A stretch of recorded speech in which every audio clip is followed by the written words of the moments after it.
My name is Deniz. Oh, I'm sorry. See, fucked up in the mics.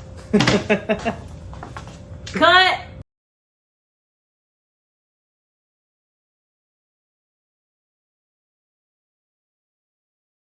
Episode 8 or 9. One of those. He's been out for a long time. Bro, what? Shit. We almost forgot to introduce, how to say hi, hello. Whew. So, I'm supposed to be nervous, not you. I'm nervous. I'm always nervous. But, alright. 2 minutes. 2 minutes. All right. So, hi everybody. Oh wait, thank you for having me on. Of course. See, First and I foremost. already forgot that. No. Thank you for having me on. I appreciate you inviting me. Of course. I'm Deniz. I'm 29 years old. I'm a corporate attorney / thrift store owner /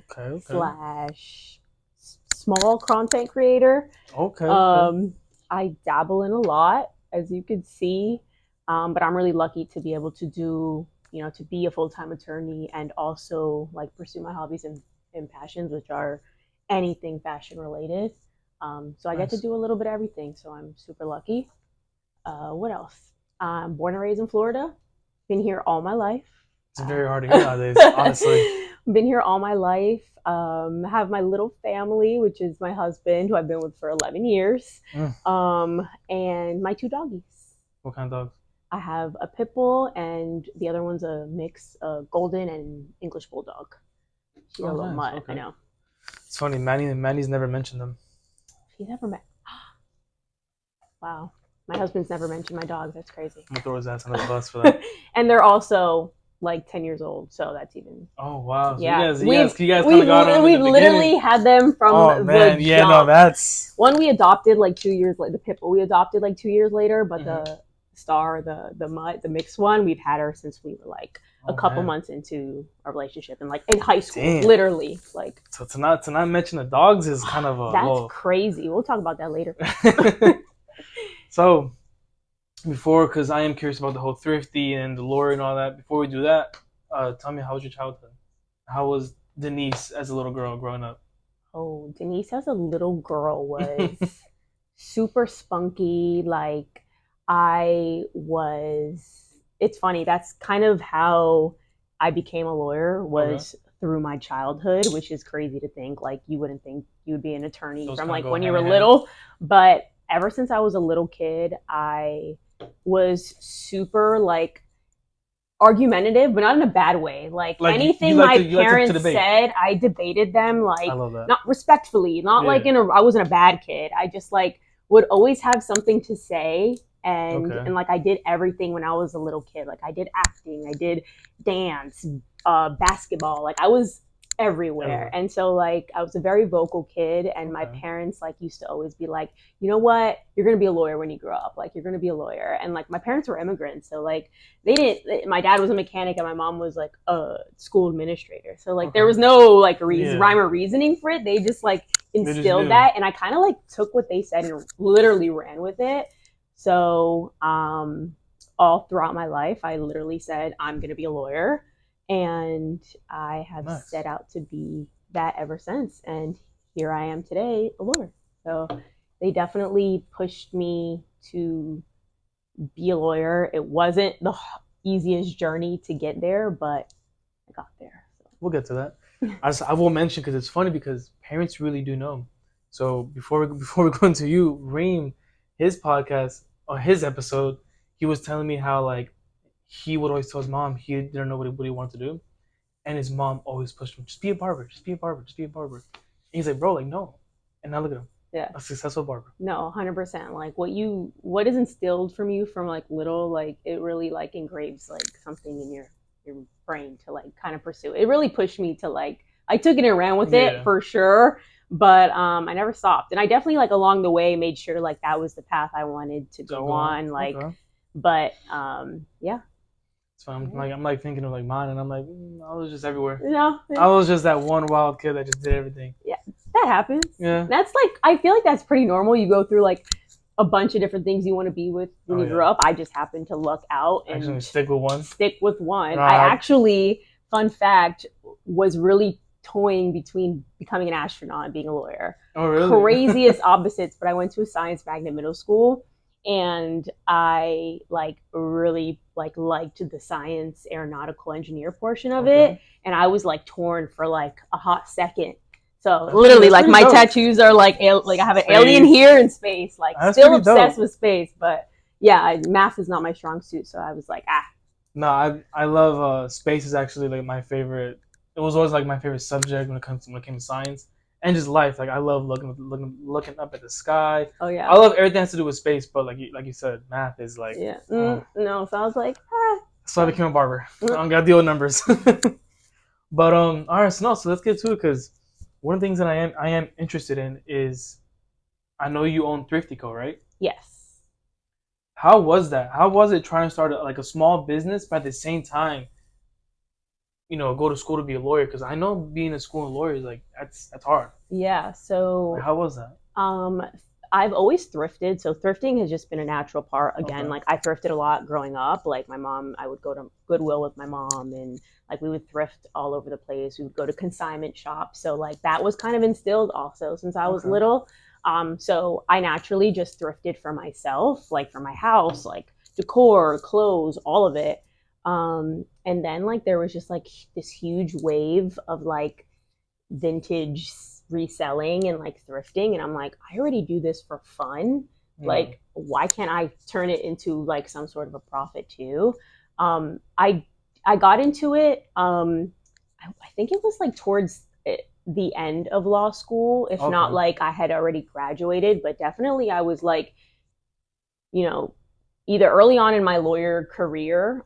So yeah, it was hard. I'm a full-time lawyer. I literally Monday through Friday, 9 to 5, I am a lawyer. So it's a full-time schedule. And then on the side, I thrift, like either at night or on the weekends. Yeah. And I was like, you know what? Like, this is all I do for fun. Like, I'm not going to turn it into something that like stresses me out or anything. Yeah.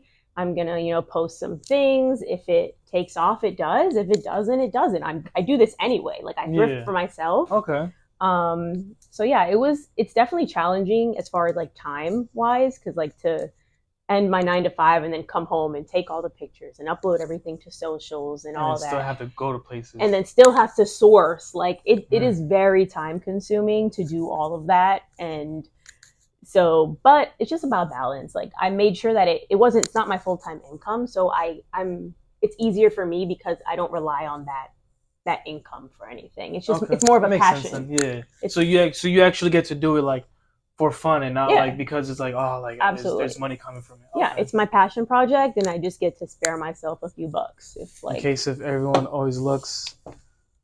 Oh yeah. Yeah. See. ThriftyCo. It's always been there. It's always been there from my first purchase. Yeah. So I am a buyer. Yes.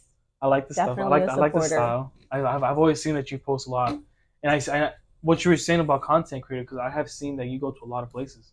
Yeah. So how do you find all those like thrifting places? So I just naturally knew them from sourcing. I literally just will Google like thrift stores near me, and like if I'm in Miami, I'll do that. I'll be like, I'll carve out time if I'm like in a different location to thrift there. I will literally thrift all over the place. When I went to New York, I made sure we hit up all the thrift stores. So like it's just about finding new places, and then you get your favorites. So like I definitely have favorite places to go to that I like constantly go to, like local ones where I'm not driving too far, because I can't always go to Miami and obviously New York to source. But yeah, just Google and honestly TikTok. Like you go on TikTok and people will tell you all the places to go, and I actually do that myself. Like I'll post thrift places. I'll post like I seen that you also do that as well. Like you'll actually post locations where you've been, what I find. So I'm like literally a little bit of everything.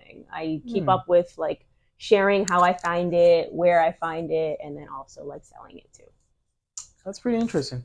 I've always known about thrifting, but I never like really knew about it like that. I always thought it was cool. I mean, just to find some old stuff sometimes. Literally. Like I remember I know one of the shirts that I got from you. It was like some like old 30-year-old like Disney shirt, and I was like, my wife loved it. Yeah, no, I think I put it on. Literally, like this one's like a Brazil jersey thrifted. Like that's nice. It's like you find like these unique pieces and like things that you really can't come across that it's not fast fashion. It's not like things that everybody's wearing. It's things that like are unique to, you. So Okay. that's So like, let me ask them, like, cause I know you said thrifting came back all the way through your childhood, right? Was there like a specific reason why you guys were always like at thrift stores, or?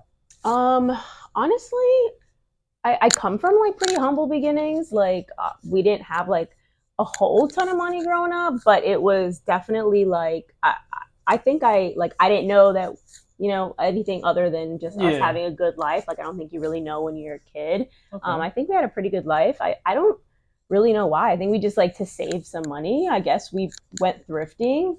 And I kind of just like bonded like with my mom over it, and I just always think about all the times we went to thrift stores and stuff, and she's not around anymore, so like I do. Sorry to hear that. No, it's okay. So I definitely do like miss those times, and also like just like keep that going. You feel like it kind of like connects you in a way a little bit? Oh, for sure. Like I definitely look back and I'm like, I 100% don't know if I would be where I'm at today if it wasn't for her taking me to those thrift stores. So yeah, for sure. That's deep. Yeah. And before I cry, I'll probably move on. I'm very emotional. I am too. I'm pretty emotional. So now let's go into like your whole lawyer, because that's like a whole big journey for you, Yeah. So what is your end game with being a lawyer? Like, is there eventually, do you want to be, not where you right now? Like you said that you're a corporate lawyer, right? Yeah. So I'm a corporate attorney, which means that I work for a corporation, a company, and it's like an in-house position. Okay. My only client basically is that company. For instance, like the barbershop. If I was the barbershop attorney, that's the only person I work for. I do everything. I do their contracts, their, anything to do with real estate. Basically, anything that corporation needs legally would be me and our team.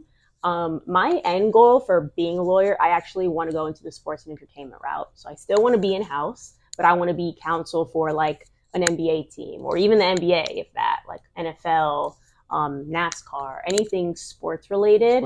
I want to go into being their in-house counsel. So that's kind of the end goal for me. Sports is a huge part of my life too. So that's my end goal.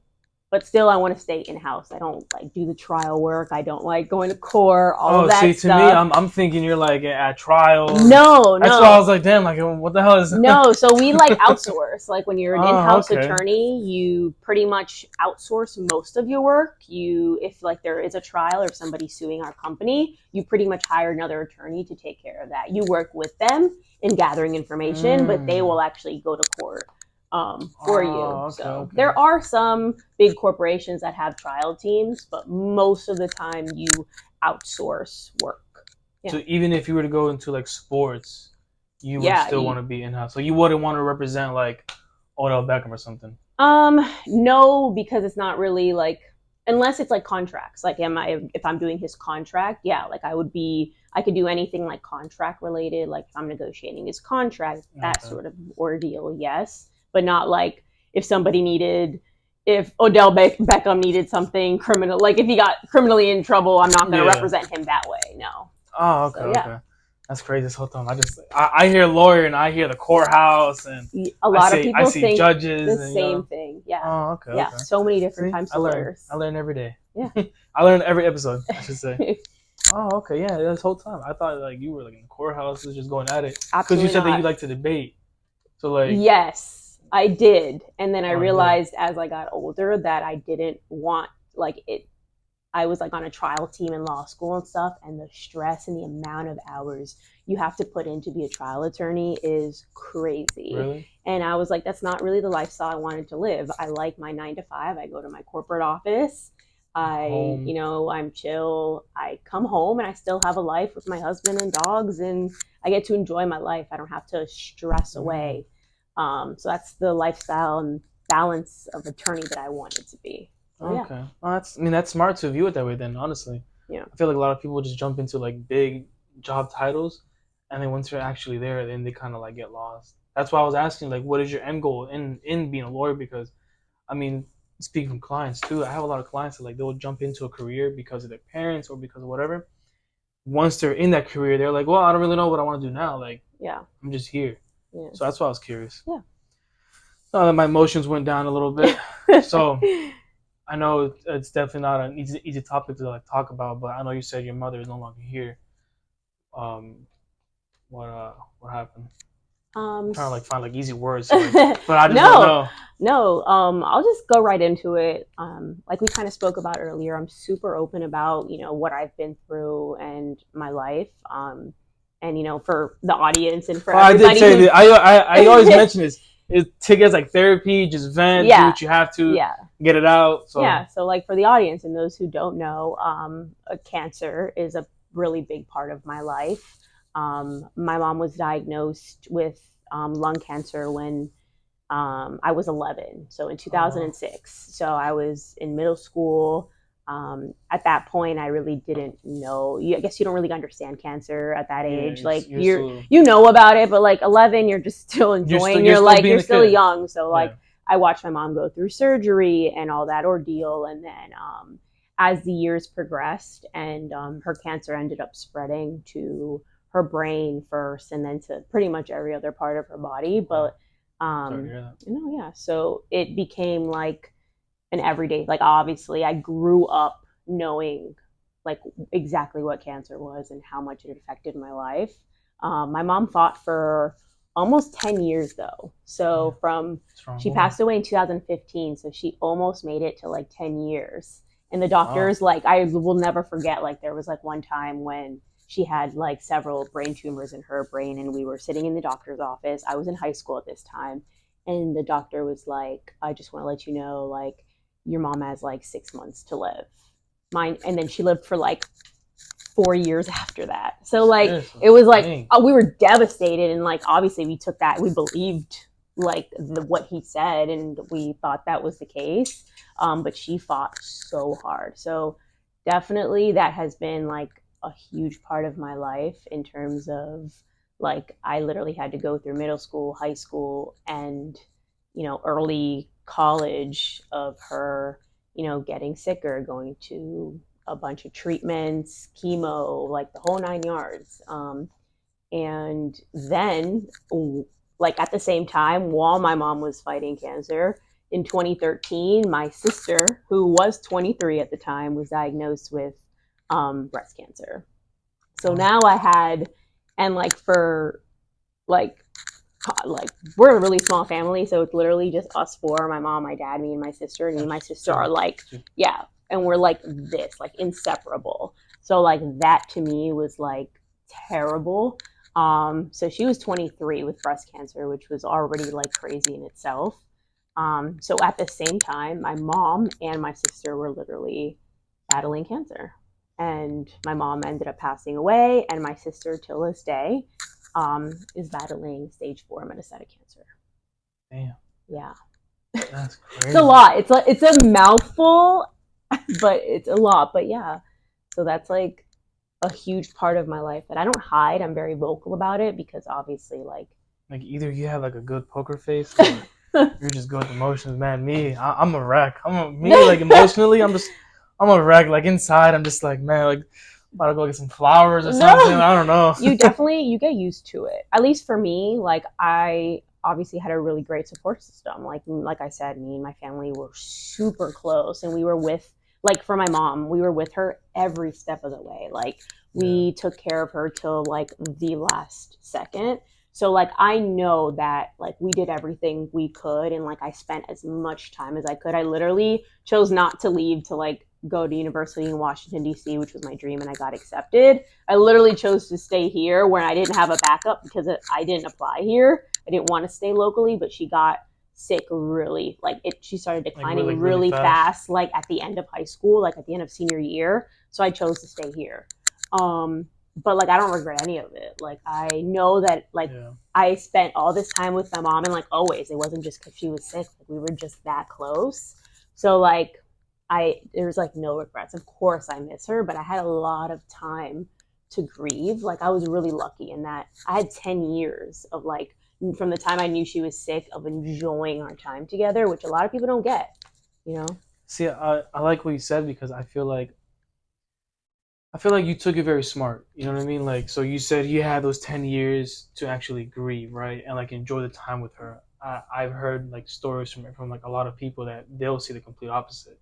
they'll say we had 10 years and 10 years of like anger and frustration, and I feel bad because it's like then you kind of see the roller coaster like down effect after, you know. Like I will say, like me, like you seem like you took everything really well.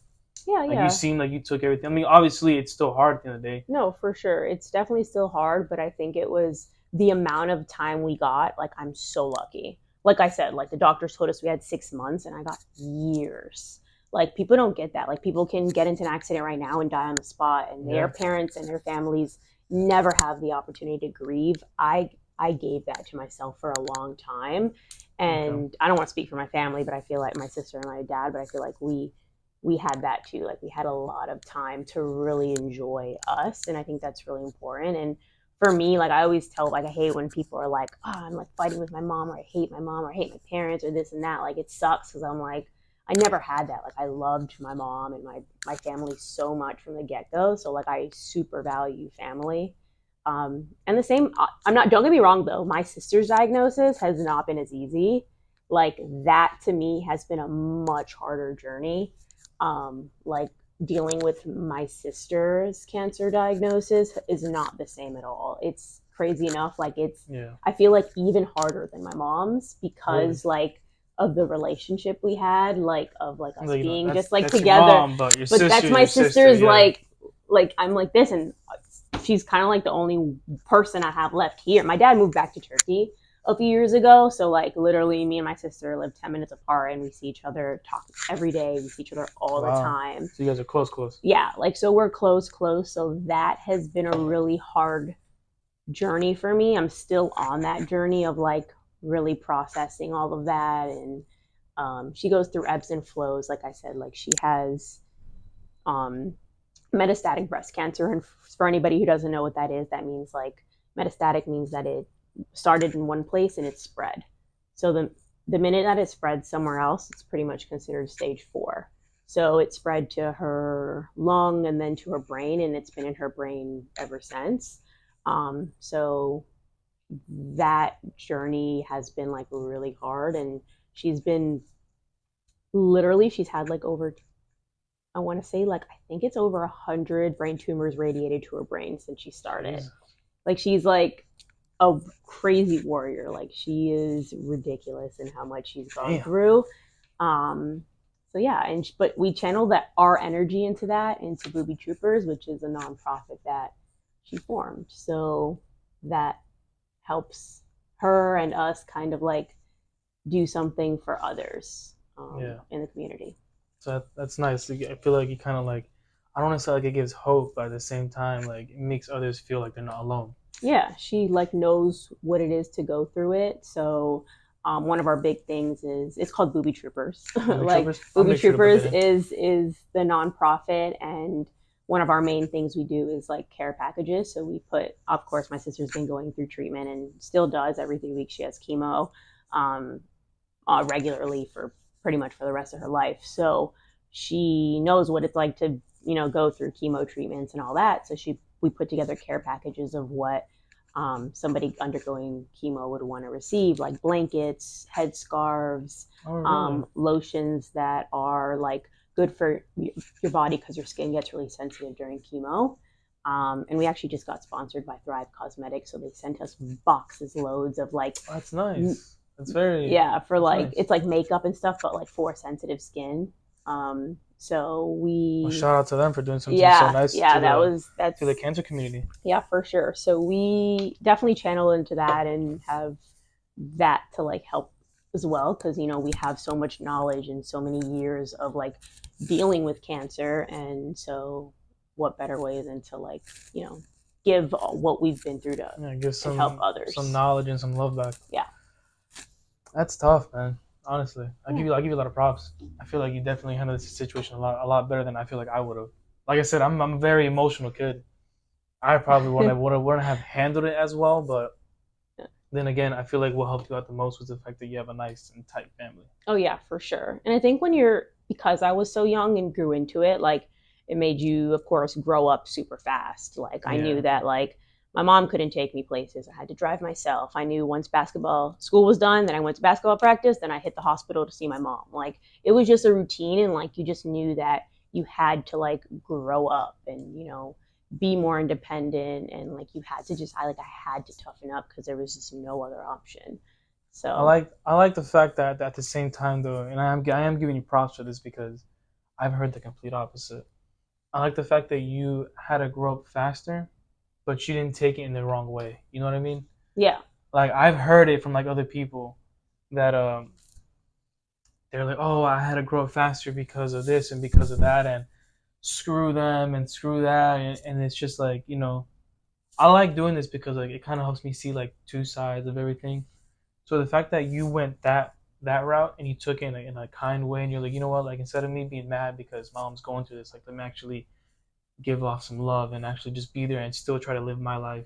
Yeah. That's hard. Yeah, no, it was definitely a struggle to like in another like to struggle like just life, like in enjoying like trying to enjoy life and like becoming a teenager and then a young adult and then going to college, like trying to enjoy your life and pursue your passions, like becoming a lawyer and still doing all of that while trying to balance making sure I was there for my family and for my mom and for my sister. Like it's hard. Like it's still not easy. Like there's been some times where my brother-in-law calls me and is like, can you take my sister to an appointment? I'm like, oh, I can't today. Like I have to be at work. So like there's times where like it's super hard to balance like your life, but I've learned that like there was some like push and shove. Like I needed to still like do basketball and do all the things and then like you go still on had and to live your life. Yeah, I still had to make sure that I was set and, you know, do all the things that I told her I would do. Like told her knew she was going to become a lawyer. She never got to see me become one, but like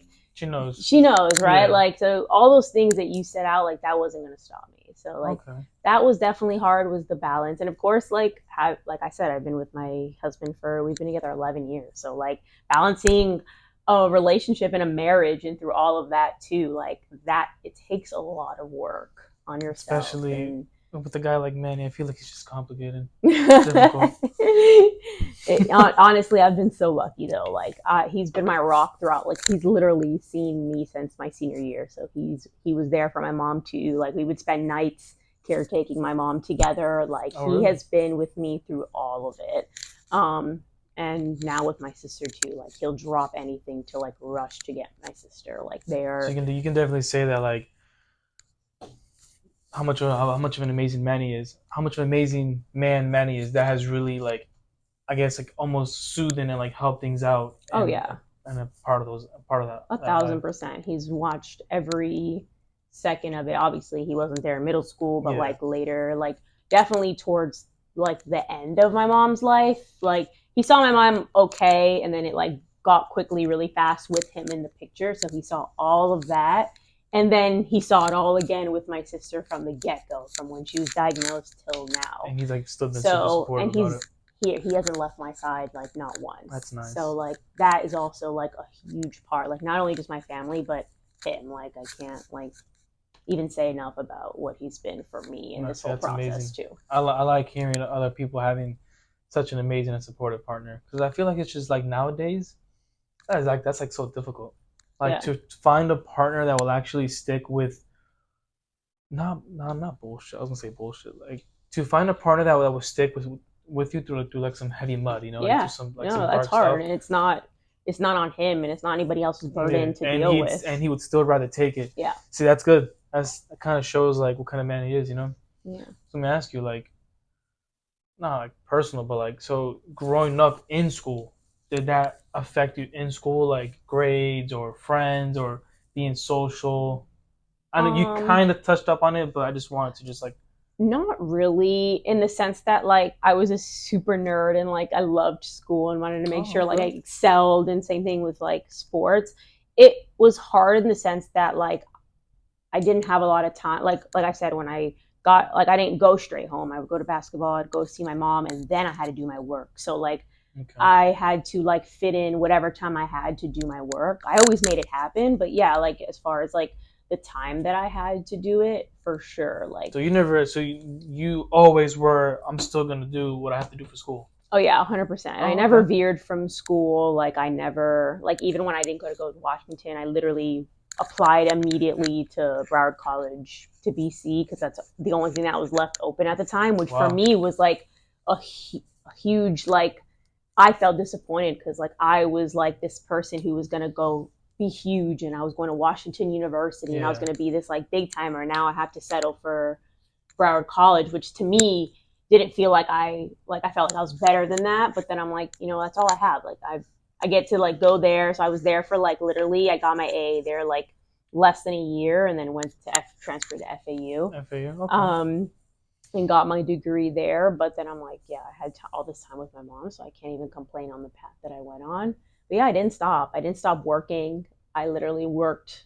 I've been working for God knows how long. So yeah, I would have like school, 2 jobs, my mom, all of that. Like I was very highly motivated, but somehow managed to do all that. It wasn't easy. Definitely, but balancing came in the picture, right? Yeah, 100%. But I was always like a super motivated person. Like I knew what I wanted in life, and nothing was going to stop that. I just knew that I had to like make extra time for other things.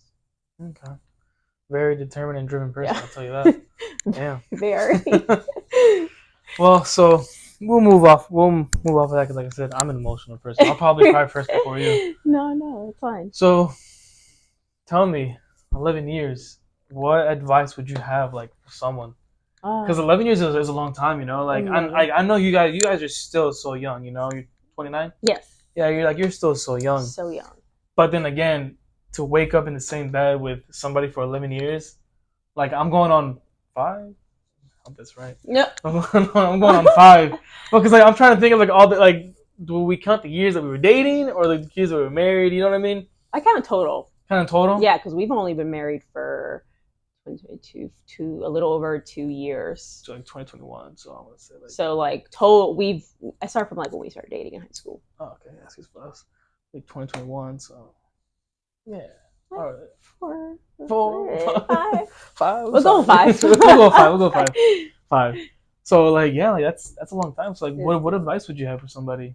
Like what advice would you have for me? You know, 11 years. 11 years. What advice? That's tough because there's a lot of. I feel like there's a lot of life. I think the biggest thing I would say is to keep dating.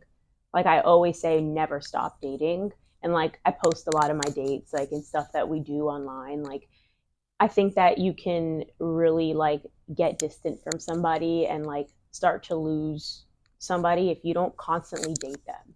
If you're not constant, because like at the beginning you're like, we're going all these places, we're going to the movies, to dinner, and you're getting to know them, and then as time goes on, you kind of just get stuck in like the rut of like just life and like going to work, coming home, going to bed, and if you don't actively try to like plan out dates or like.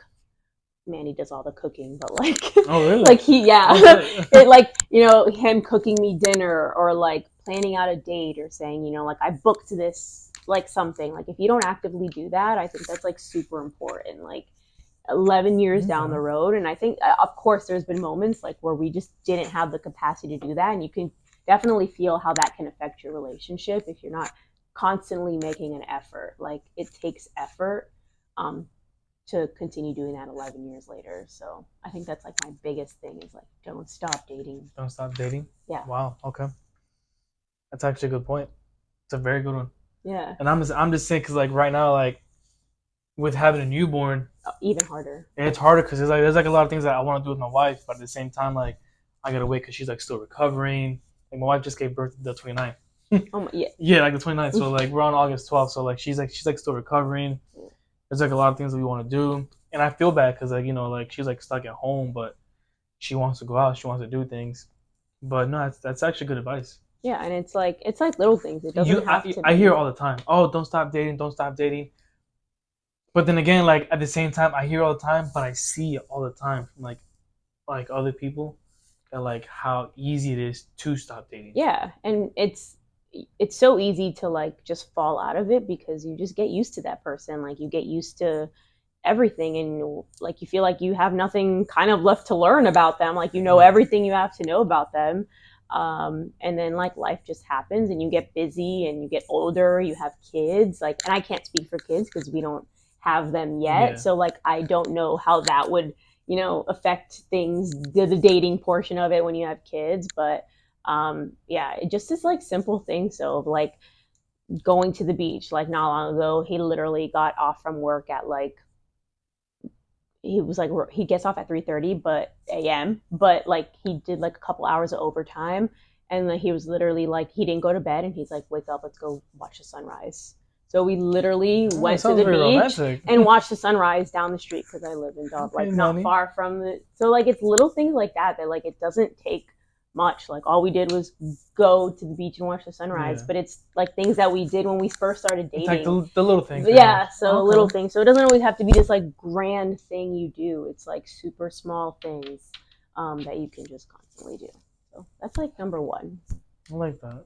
I'll admit, I feel like I fall into the victim of that. I fall into the victim of where like I'm like, man, like I have to do something big for my wife, and she tells me all the time. She's like, like you don't have to, and that's just like my mentality. And I guess like I admit that, and like I have like fallen into that where I feel like I always have to do something big for my wife, but I see it in ways because I know she deserves so much that I feel like I have to give her so much. But at the same time, she's told me, she's like, the littlest thing you can do is like literally enough for me. Yeah, honestly, so, like, sometimes washing the dishes even like we'll do that. Like like I have to like transition into that because it's like, and I've told her too, and she's expressed to me how she felt, and so I've always said it too. I'm like, man, like I always want to do something huge, but it's not because I have to, it's because I feel like you deserve that. Right. You know what I mean? So that's definitely a hard one, but I like the advice though. Yeah, I think that's a good one. Because you did say yet, so I'm gonna touch into that. Yet. When is yet? Kids is a hard topic. I actually like, to be honest, I kind of hate that question. And it's only because I've gone most of my life like focusing on my career. Like I always knew my career was first. Like we wanted kids, we both want kids, but like making sure I was good and he was good before we did that. And we didn't want to like bring kids into the world and like leave our dreams and aspirations on the back burner. So that's in the future, and for sure we want kids, but we're not rushing it, and like we're happy where we are now, and when it comes, it will come. Everyone wants to put like these timelines on like, you're 29, you've been together 11 years, like what's the hold up? It's like you don't know what someone's going through, you don't know really what that person is feeling emotionally, financially, all these things. Like you don't know where people are in their lives. So yeah, we definitely want kids, but they'll come. I love to debate, so it's like certain things like that, like because like I'll go ahead and say this is how I feel. This is obviously my opinion. For me personally, one thing that I always knew is, but then again, it never comes off in a wrong way neither. It's like I always wanted to be a young parent, just because it's like I've experienced it from other parents. But like I know a client, he's not a client anymore, so I don't care. The dude's like 50 and his kid's like 8, and so it's just like, bro, it's hard.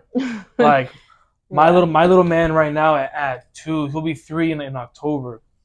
Dude, he's like a little tornado. Like he drives me nuts, and I'm a young guy still, so it's like I can only imagine at that age trying to deal with something. But I've also heard it too. If you feel young, you're gonna be young. I was just about to say, like flip side, like it's how you present yourself. Like I told you earlier, like I'm 29, but I feel much younger. Like I work out almost every day of my life. Like I literally, on top of all the other things I do, being a lawyer, thrifty, all that, I literally work out probably 5 days a week at minimum. So like, I think like feeling good, making sure you're healthy, all that comes into play too. Like I think if you're like mentally and like everything, like you're ready to do that at your own time. I think it's like what you make of it. Yeah, I don't know. Cause like one thing too that like, because I've always said, right, and this is something that a lot of my experiences have definitely come from just being a barber, because I speak to like so many people a week, and I've heard it from a lot of people, and this isn't even from like clients. I've heard this from people in the real world where they're like, unfortunately, I put so many things ahead because I wanted to be ready, and then it got to the point where I no longer could have kids. Yeah, that's for sure valid. And like hopefully that's like worst case scenario for sure. Um, but yeah, I take that into consideration always. But then I see like flip side where I have 8 nieces and nephews. Like together combined, we have a lot. So I've plenty of been like around kids, and it's like the opposite where they had kids. Some had kids like way early 20s, and their lives have been their whole 20s were consumed with kids, and they didn't travel, they didn't go to Turkey like I did, they didn't get to experience the world together. Like their marriage was pretty much kids, and like they didn't get to enjoy each other. I spent 11 years of our lives like, you know, accomplishing my goals, becoming a lawyer, a business owner, all that type of thing, while also traveling the world and like getting all these experiences that they don't really have and haven't been able to get because they became parents early. So yeah, I think it's really just what you want out of life. Like, I think it's, you know, some people, I value kids a lot and I really want them, but I also value, you know, enjoying my life as well. So you know, hopefully I get to do both one day. Hopefully I like that you mentioned that, because it's like, on my side and on my point of view, it's also how you present yourself as well. Like you said, oh, well, I couldn't do this because I have kids and I couldn't do that.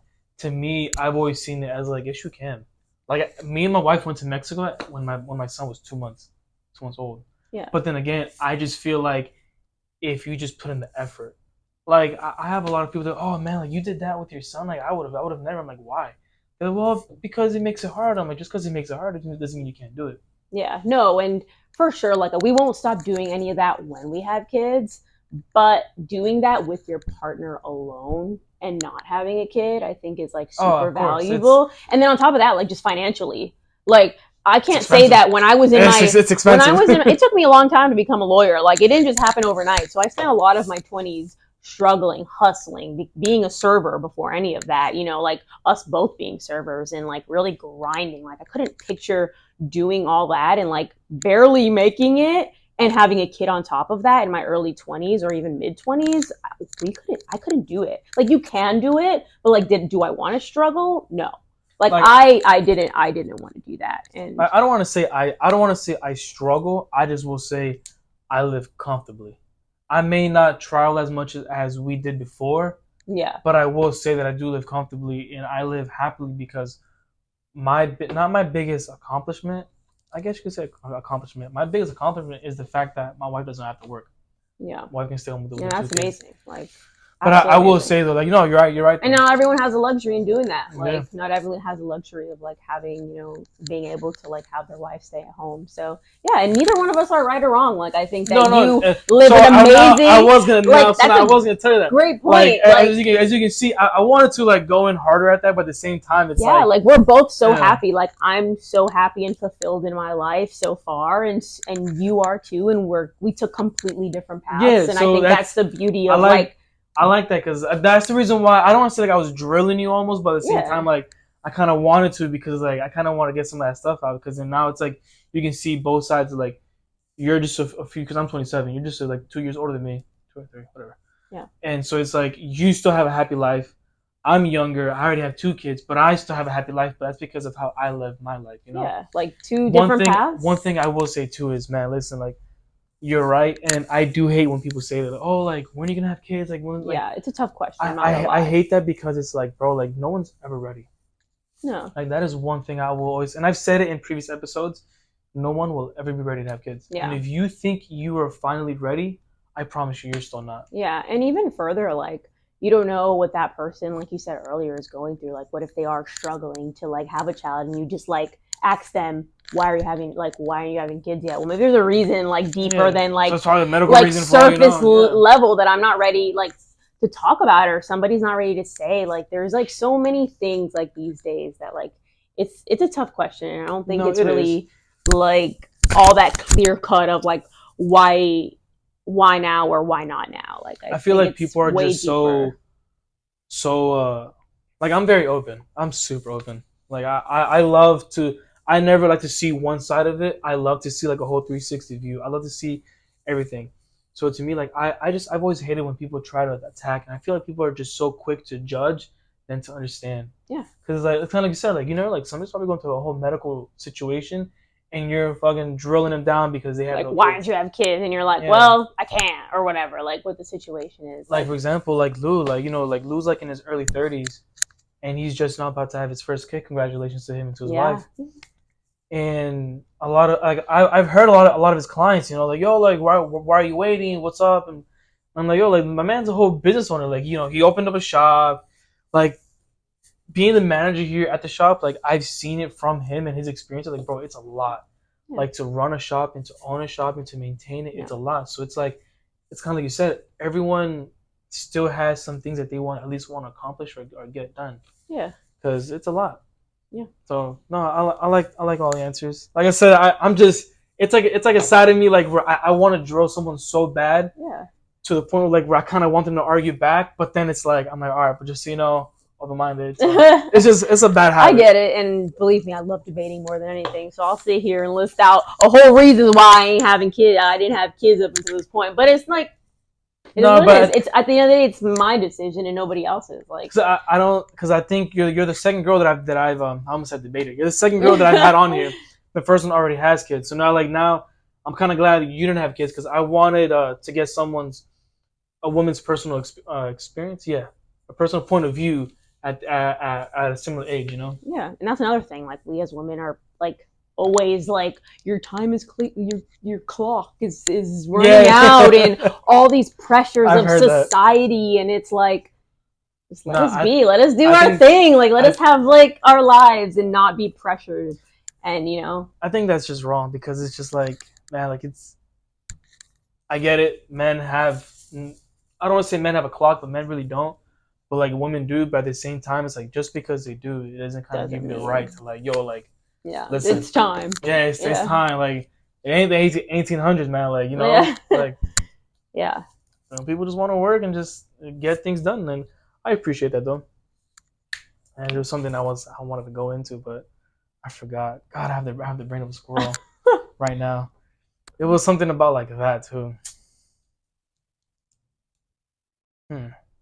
No, we'll just skip past it. Yeah, I lost it. Because it was something to do like with that. Because it's like. That come on, man! It's right there. It's like right there too. It's about that too. I think you kind of like mentioned, like you kind of like touched on it, like where it's like a clock. Like perfect. So I've heard this from like multiple men too and women. Surprisingly, I've heard this from women as well. Do you feel like having kids devalues a woman as well? I know that's like a tough topic to talk about. But I've heard that from women, like where women have said it themselves, like, I have 3 kids now, like my value went down. So like how would you see that since you have no kids yet? How wouldn't your value in what sense? I don't know because I've never heard. What do you mean by your value went down? Like for example, like in what sense? Manny's a single guy, and there's a girl that there's you, and then there's a girl that has kids. He's gonna obviously choose you instead because you know what I mean. Oh, because they have kids now, and now they're attached to like having the kids. I don't really know like how they were. It wasn't a conversation that I was having. It was a conversation that I was like kind of peeping. Off the top of my head, no, I don't think so. But like I said, I don't know because I'm not exactly sure the context and what they were talking about. So like, no, I think that maybe women can feel like. Now that they've had the kids and like a lot of times when there's like maybe divorce and stuff, the woman stays with the kids. No, like it was like I said, it wasn't my conversation. It was just I was just not like a peeping Tom. I just heard it and they were arguing and I was like, oh, this shit sounds good. So I was like, yo, let me just stay here for a few minutes longer. And like they were arguing like about like how now that they're moms, like like the bodies change, like when women's bodies change. So values like that, you know what I mean? Okay, yeah, like I mean, do you feel like that's something that's like valid, like that's fair, or like no?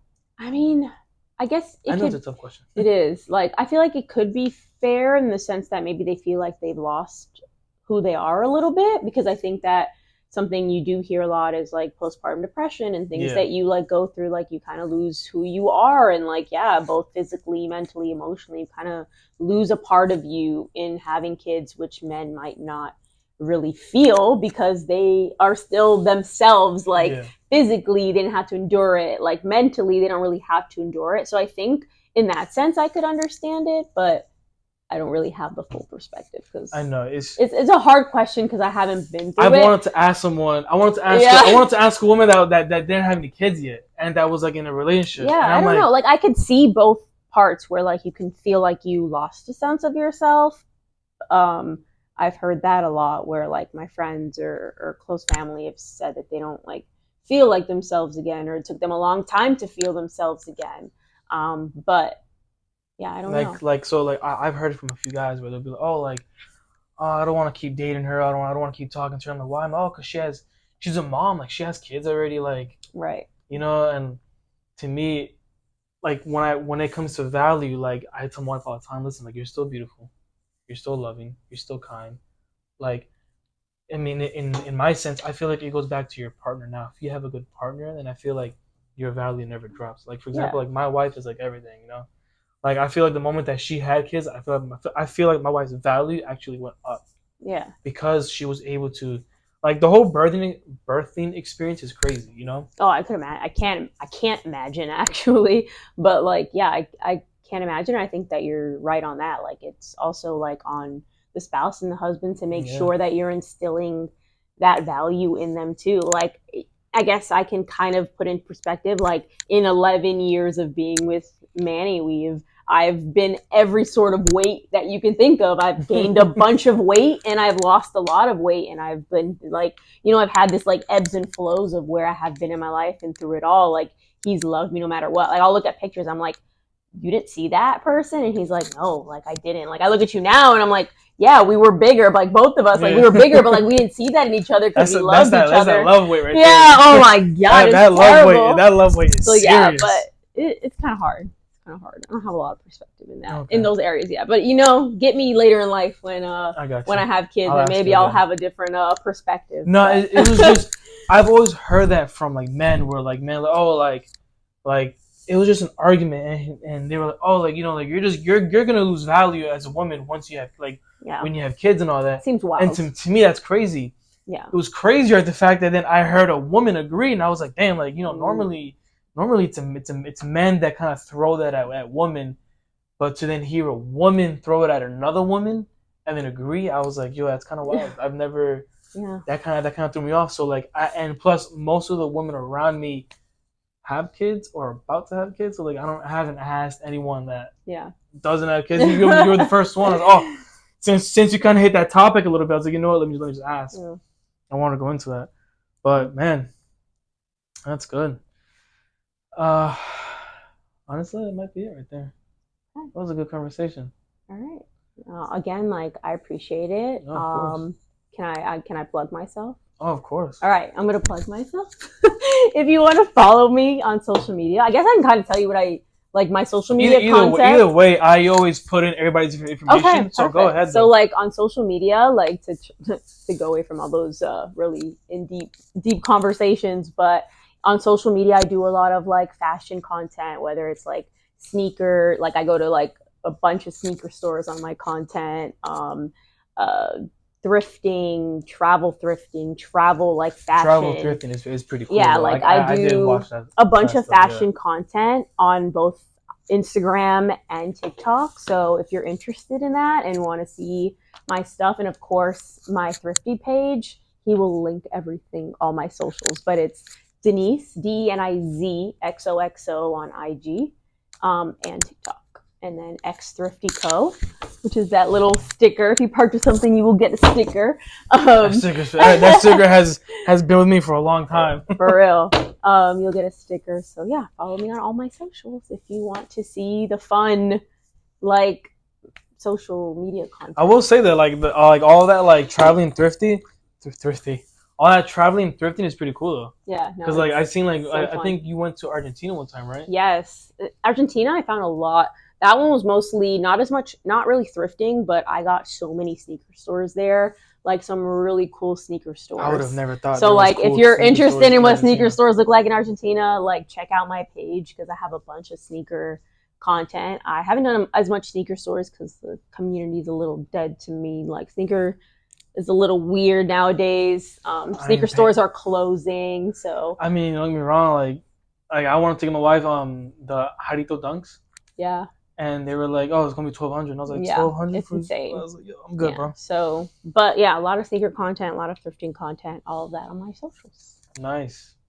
That's it. I'm good. That's all I got. I love this. That was actually a good conversation. Yeah. Thank you. I appreciate it. You're welcome.